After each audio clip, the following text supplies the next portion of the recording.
Alright, in this tutorial we're going to go over how to manipulate linear equations in order to solve for the variable y.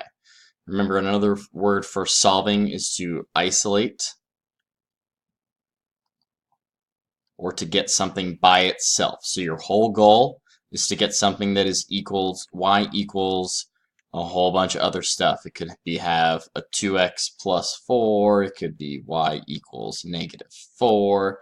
As long as the y is by itself, then you're good.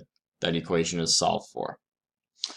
So when the directions say to rewrite the following equation into slope-intercept form, that's what that means. Y equals, and it could be mx plus b. Sometimes you won't see an x. Sometimes you will always see an x, or you won't see an x if there's a 0 in front.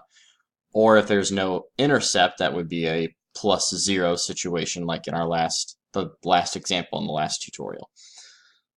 So to rewrite this into slope-intercept form, mx plus b does not have parentheses, so let's distribute this 2 into both terms on the inside first.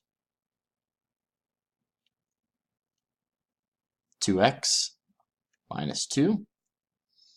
Then the only thing left to do to get the y by itself is to get rid of this negative 10 by adding to both sides. And the like terms, you have to make sure you kind of stack them underneath what you're going to add or subtract with. Since this is a 10, it's a constant, it's just an integer, you cannot add the 10 with the 2x. Those two things cannot happen. You can, however, and you should, add it with a negative 2 because they're both numbers, they're like terms. Those two things go together. Negative 10 and 10 give you 0, so we're just left with y. 2x stays the same because remember it can't be combined. And negative 2, positive 10, they're different signs, so you take the 10 minus 2, and it's 8, and you keep the sign of the bigger number, which is the 10, so it's plus 8. So your slope is 2, your y-intercept is 8. That's the equation rewritten in slope-intercept form. Same thing over here. We're going to isolate the y.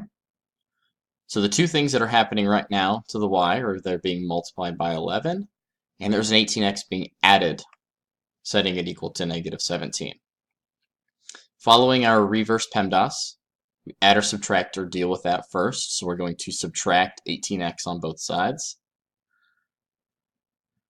Now remember, we're going to stack this with like terms, but there are no like terms over on the right-hand side, so there's nothing to combine this with, which means all we have to do is just write the two terms next to each other, and I like to write them in order. Mx plus b means that the x term comes first, and then the number goes by itself at the end. Then what we have to do to get rid of the 11 is to divide by 11, because that's the opposite of multiply. And since we do have two terms over here, you have to divide everything over on this other side of your equation by that 11. The golden rule of algebra is whatever you do to one side, you have to do to the other. And on the other side, you have to do it to everything on the other side, not just one thing. I know earlier when I was talking about adding or subtracting with the like terms, you only add it with the like terms. But when you're multiplying and dividing, you have to do it to every single thing on that equation. The 11s give you the 1, or just y. And then you need to just really make sure that these fractions can be reduced if at all possible. 18 and 11 do not have any common factors, so it is just negative 18 over 11x. Same thing with 17 over 11. So we're just going to write those as fractions. IXL shouldn't be making you convert these into decimals, especially in your slope form. Fractions are more preferred because this just tells you to go down 18 over 11 to get to your next point, and then your y-intercept is just, it's that point. So really the only place where you might be able to mess up is not dividing or multiplying by every single thing on both sides.